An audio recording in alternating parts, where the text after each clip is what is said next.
ଦେଖିପାରୁଥିବେ ଖେଳ ଆଗରୁ ପିଲାମାନେ ଆସି ଫିଲ୍ଡରେ ପହଞ୍ଚିଗଲେଣି। ବିଦ୍ୟାଧର ମହାଳି କେମିତି ଶୋଇଛି ଦେଖିପାରୁଥିବେ। ଏବଂ ଚଇ ଚଇ ଚଇ କିଛି କୁହ। ତୁମେ ତ ପୁରା ଗୋଟେ କ୍ୟାପ୍ଟେନ୍ ଦଳର, ତୁମେ ତ ଖାଲି ୱିକେଟ୍ ପୁତୁଛ, ପୁରା ତୁମେ ଗୋଟେ ଭଲେଣ୍ଟିୟର କାମ କରିଦେଉଛ। ଜିତିବ, ହଉ ହଉ କିଛି ଅସୁବିଧା ନାହିଁ, ଜିତ ଜିତ, ମୁଁ ଚାହୁଁଛି ତୁମେ ଜିତ।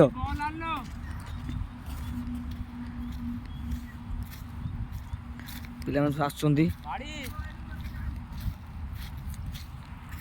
କିଛି କୁହ। ଗୁଡ଼ ଖରାପ, ଫିଲ୍ଡ କରିପାରିବ ନା ଆଜି? କରିପାରିବି, ଚେଷ୍ଟା କରି ଟିମ୍ ପାଇଁ ସବୁ କିଛି ଟିମ୍ ପ୍ରେସର ଦେଉଛନ୍ତି ନା। ହିମାଂଶୁ କିଛି କୁହ। ମୁଁ ଏହା କହିବାକୁ ଯାଉଛି କି ଆମେ 1-0 ଆଗୁଆ ଅଛୁ। ଦେଖାଯାଉ ସେକେଣ୍ଡ ମ୍ୟାଚ୍ ଚାଲିବାକୁ ଯାଉଅଛି, ଯାହା ହବ ସେ ଭଗବାନଙ୍କ ଉପରେ ଜିତିଲା ପରେ ଆମେ। ଆଉ ଇଏ ନରହରି, ଇଏ ଆମର ଆରିୟାନ ଡାନ୍ସର ଆରିୟାନ କିଛି କୁହ ଭାଇ, ଆମର ଜିତି ଯାଉ, ଇଏ ଜିତିଲେ ଭାଇ ମୋର ଖୁସି ହେଲା। ଗାଈ ଦମଦାର ମ୍ୟାଚ୍ ଚାଲିବ ଆଉ ଟିକେ ପରେ। ଚୈତନ୍ୟ